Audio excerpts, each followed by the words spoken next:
she's a great player. She's a high IQ player. She adjusted really quickly to this league. Unbelievably quick to this league. And now it's about becoming not just a great player, but becoming a great leader for this team so that we can win not just a championship, but championships. And what does that look like? The gloves are off, and Stephanie White isn't holding back. She's about to expose every single lie Sheryl Swoopes has been spreading about the Indiana Fever. And trust me, it's going to be huge. Swoopes is at it again, saying this in her latest podcast episode. Personally, here's where I think they didn't do a very good job, and that was with Kelsey Mitchell, who's an unrestricted free agent, because Kelsey Mitchell had a hell of a season this season, and I don't think she got the credit that she deserved. From Kelsey Mitchell's importance to the team to Caitlin Clark's instant impact, White's setting the record straight. But that's not all. She's also giving us an inside look at the Fever's locker room that'll make you question and laugh at everything Swoopes has been saying. They're all hungry to grow and hungry to improve and hungry to be coached and hungry to win. And when you have three foundational players and your big three that have that mindset, have that mentality, and great things can happen. Let's rewind to the early part of this year. Sheryl Swoopes dropped her Legends perspective on Gil's Arena that had basketball fans puzzled. She claimed Caitlin Clark was in her 5th year at Iowa, when Clark was actually in her 4th season. This was the season Clark was making history with her NCAA scoring record. So are you surprised by Caitlin Clark and the Fever's improvement since the Olympic break? 20 points, 8.4 assists, 6 rebounds. That's crazy. But 5.6 turnovers. Those are hell of a number. Those are hell of a numbers. But to me, that's not dominating. Yes. Swoopes also predicted Clark's game wouldn't translate to the WNBA. But when Clark stepped onto the court for her rookie season with the Indiana Fever, she proved Swoopes wrong. Clark's freshman stats were impressive. 19.2 points, 5.7 rebounds, and a league-leading 8.4 assists per game. She won Rookie of the Year and made the All-WNBA first team. And she's hungry to grow and hungry to get better. And so, number one, again, that two-way communication. It's been a long time since I've played. So players that are on the floor, they know, right? Like they get a sense, they get a feel of what's working, what's not. My first conversation with her about X's and O's the other day, I was just like, okay, well, how do you want to improve? Like, what are some of the things that you want to improve on? And then we'll talk about how we want to do that. And then I talked to her about how I think we can use her to help her be more efficient. Help her be more effective, to help our team be better in general. Stephanie White, the Fever's head coach, praised Clark's immediate adjustment and impact. White saw what Swoopes couldn't. Clark was elevating her teammates and leading the Fever to their first playoff berth since 2016. I've never seen in the NBA a player that can throw the ball ahead on the break better than her. Or him, anyone. I had Isaiah, I had Hall of Fame point guard. Never anyone better than her. I also think that, like a lot of my great point guards, Hall of Famers, she could play off the ball so well because she knows how to move without the ball, and it wouldn't tire her out. As Clark's success became undeniable, Swoopes changed her tune. She shifted away from her initial claims about Clark's game not translating to the WNBA. Instead, she began focusing on other aspects of Clark's career and performance. This wasn't a one-time slip-up for Swoopes. It was part of a pattern of making bold claims without the facts to back them up. From Clark's college career to her WNBA potential, Swoopes' predictions kept missing the mark. But Swoopes wasn't finished. She had a new target in her sights: the entire Fever organization. Swoopes was about to make more controversial statements. That players are like, this ain't where I want to be. Over there. Yeah. So you have players that are very significant on this Indiana Fever team that are like, I don't want to be here. Imagine a locker room filled with laughter, support, and impromptu team outings. That's the reality of the Indiana Fever, despite Sheryl Swoopes' claims to the contrary. Swoopes painted a picture of a team in turmoil, suggesting players were desperate to escape because of Caitlin Clark. But was she even talking about the right team? Maybe she was referring to the Sky, or... According to league sources, Weatherspoon had lost the locker room because of a culture that catered to the needs of a few players. Dear Lord.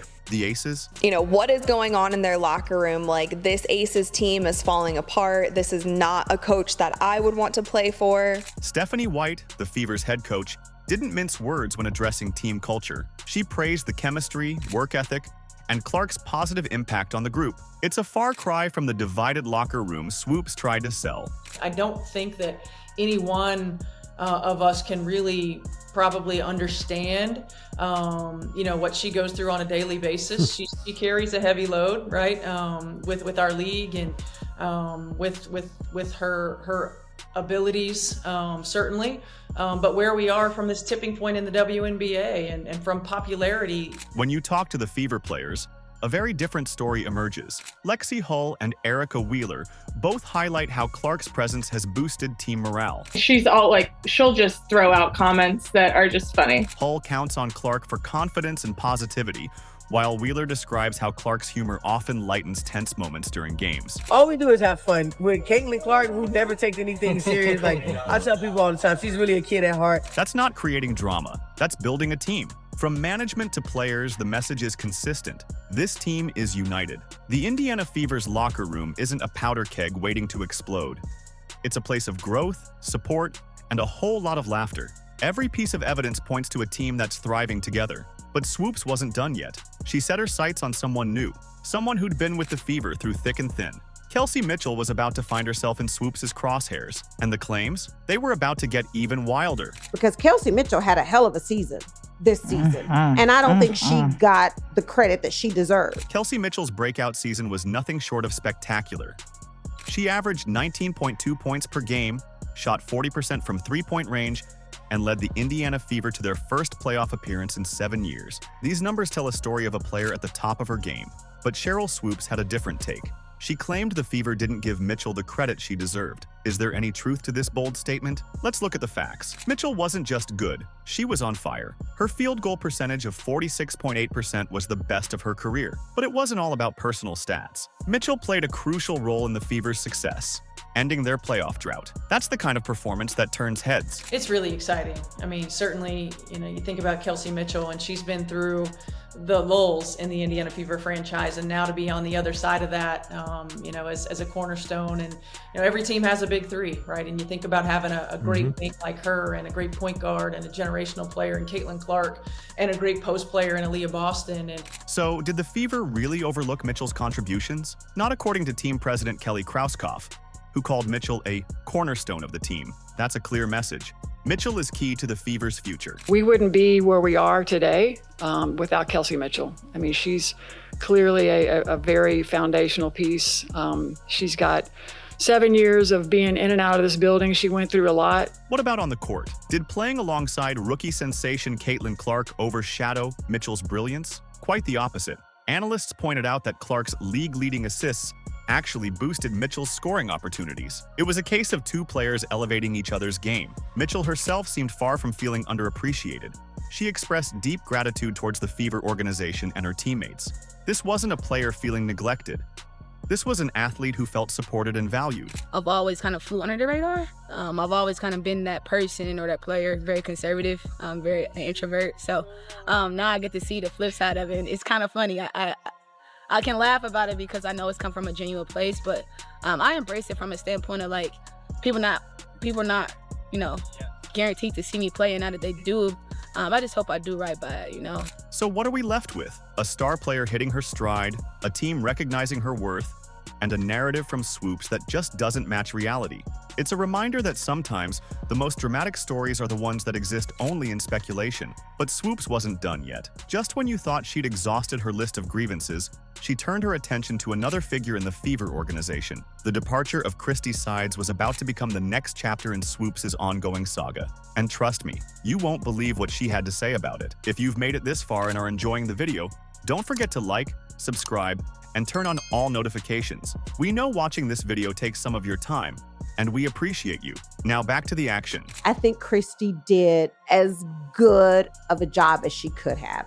Managing all of the craziness, all of the Caitlin mania, all of the hype, all of the media. It was just so much that came with that. Call me a conspiracy theorist, but it's not lost on me that the day after Christy Sides is let go is the day that Stephanie White stepped down from coaching in Connecticut. Christy Sides led the Fever to their first playoff berth in 7 years, but suddenly found herself out of a job. Sheryl Swoopes had a theory, suggesting Sides was overwhelmed by the Caitlin mania. and deserved more respect. But the Fever's official statements tell a different story. Kelly Krauskopf, the team's president, praised Sides for her tremendous dedication during her time as head coach. This doesn't sound like a team throwing someone under the bus, does it? I can't say anything bad about the job that Christy Sides and her staff did. I mean, she did everything she was hired to do and then some, through tough, a tough first year of Caitlin and all the attention and everything that went with that. I mean, I give them a lot of credit. So what really happened? Krauskopf made it clear, it is imperative that we remain bold and assertive in the pursuit of our goals, which includes maximizing our talent and bringing another WNBA championship back to Indiana. Every piece of evidence points to a professional, strategic decision. The Fever didn't just cut ties and move on. They publicly acknowledged Sides' contributions and emphasized how she worked hard to steer the team during a crucial phase. Christy Sides did a great job.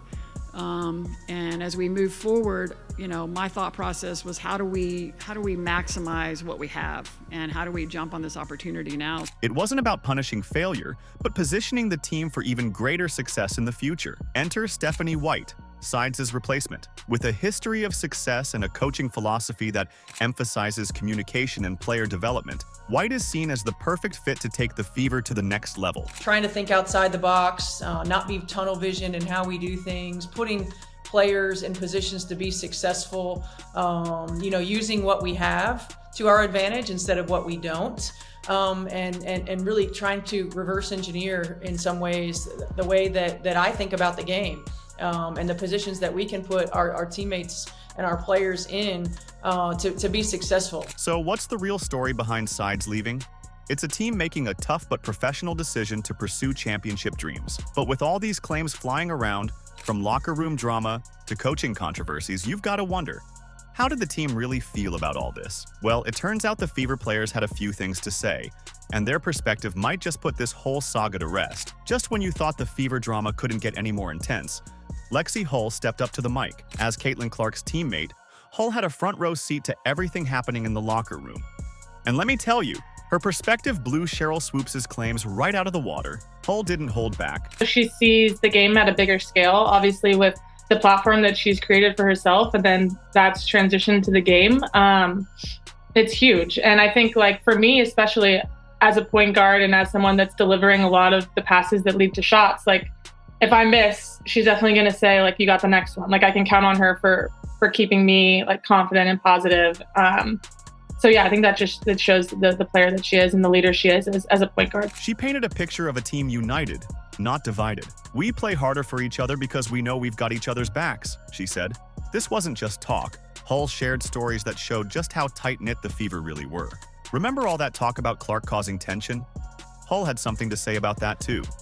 She revealed that Clark's presence actually boosted team morale. I can count on her for keeping me confident and positive, Hull shared. That's a far cry from the divisive figure Swoopes tried to portray. But it wasn't all serious business. Hull let us in on some of the lighter moments that defined the Fever's season. Picture this, a tense practice, everyone's focused, and suddenly the music blares. There was one practice, Christy like turns on loud music because I can't remember where we were going, but we knew the arena was going to be loud. And so she turns on this like loud music, and Caitlin screams, she's like, "Can someone turn it off? It's giving me a migraine." And everyone's like, what? And Christy like reacted and said, "What did you say?" And she like repeated it. And all of us were just we were all dying because if I would have said that, if anyone on our team would have said that and then been asked, "What did you say?" and you repeat it, like no one else is repeating it, but she did. And it was the funniest thing. We're all like rolling on the ground laughing. Hull didn't stop there. She talked about how the team lifted each other up during tough times. If one player had an off night, the others were right there with positive reinforcement.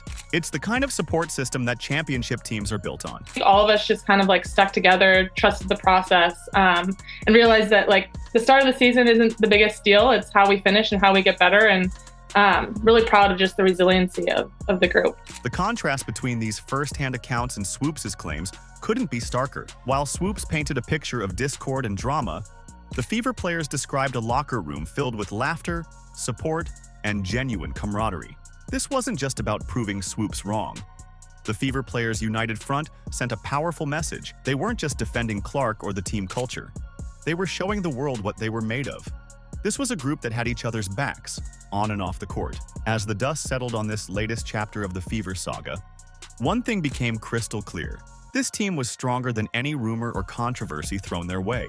They'd face the noise head-on and come out even more united. The biggest thing is finding people to kind of get you out of that cycle and get you to thinking about the positive things. But with all this talk about team chemistry and player bonds, a big question still loomed. What did this mean for the Fever's future? How would this newfound unity translate to on-court success? Well, new head coach Stephanie White had some thoughts on that. And trust me, you're going to want to hear what she has to say. Stephanie White, fresh off her successful stint at Connecticut, including Coach of the Year honors, brought a new vision to the Indiana Fever. She saw in Caitlin Clark not just a great player, but a high IQ athlete who had quickly adapted to the WNBA. White envisioned Clark as a future leader who could guide the Fever to multiple championships. I'm not one of those coaches that is going to be set in her ways. Not one of those coaches that that isn't, I'm willing to try new things. White's approach stood out. She focused on building strong relationships with all her key players, including Kelsey Mitchell and Aaliyah Boston. Her first conversation with Clark wasn't about plays or strategies, but about how Clark wanted to improve. This player-centric approach aimed to empower and foster open communication. What's your approach when you're coaching greatness like that? Yeah, I think first and foremost, just talking basketball, right? Just having general basketball conversations about what she's watching, what she likes, what are some of the things what are some of her thoughts from, not just what the Indiana Fever have done, but from the game of basketball in general. The coach's strategy was clear. Play with great pace and allow players to use their instincts. We want to make plays, not run plays, White stated, hinting at a dynamic style of basketball. She also integrated analytics into defensive strategies, creating a mindset focused on communication and commitment to defense. White's championship experience with the Connecticut Sun and her track record of developing talent hinted at exciting possibilities. Our goal is to win championships and hang banners, she declared, showing her commitment to creating a lasting legacy for the Fever. I also want our players to use their instincts and to play free. We want to make plays, not run plays, right? We want to have sets that give us certain spacing that we want, depending upon our rotations, who's on the floor, who we want to attack, what matchups we want to get to, how can we manipulate them. So we'll have certain play calls that just give us space to operate. And then whichever play we make, whichever pass we make determines, one of three actions that our players can read from. And so really giving them the freedom to play within a system. Her dedication to Clark's development was evident. White had been following Clark's career since 8th grade and maintained relationships with her college coaches. This attention to detail spoke volumes about her commitment to nurturing Clark's talent and integrating her into the Fever's system. As White laid out her vision, it became clear. The Indiana Fever were aiming for greatness. With White at the helm, Clark leading on the court, and a roster full of talent and potential, the future looked bright. Fans and critics alike were left wondering, could this be the dawn of a new era for Indiana basketball? It's our job then as coaches to continue to put them in positions to succeed, and our job as a franchise to put the pieces around them that will fill some of the gaps and fill some of the holes. And ultimately our goal is to win championships and to hang banners. As the dust settles on Sheryl Swoopes' claims, the real Indiana Fever story shines through. Picture this: the team huddled together, sharing laughs and stories over a post-practice meal. That's the Fever spirit. Looking ahead to 2025, the excitement is palpable. Stephanie White's vision of championships isn't just talk.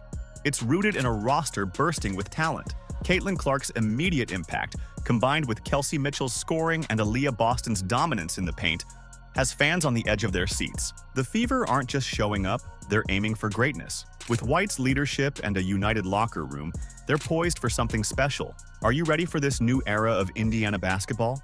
Because it's already here, and it's about to get even more thrilling. Do you agree? Let us know in the comments. Like, subscribe, and turn on all notifications so you never miss out. Click the video on the screen, and we will see you in the next one.